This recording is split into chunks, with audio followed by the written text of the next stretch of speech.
Look at this. Alam nyo bang, never ako nakakita pa ng ganito kalaking kamote. Ayan, nabali natin. Oh. Sos Mariosep, gadang buhala. Wala na ba? Dario. Sugo ko na. Ito ang kagandahan guys, kapag naka-plastic, hindi titigas ang inyong lupa. Kaya, madaling maghukay ng inyong mga pananim. Kita nyo, wala tayong pala ha.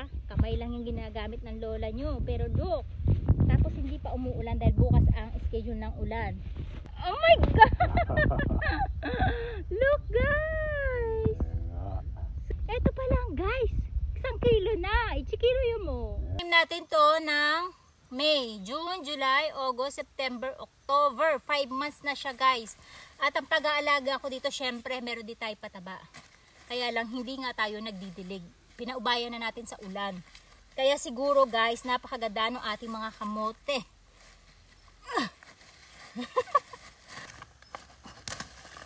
Wow! Wow! Ano nyo guys? Sungay naman. Sus, nakakatuwa no?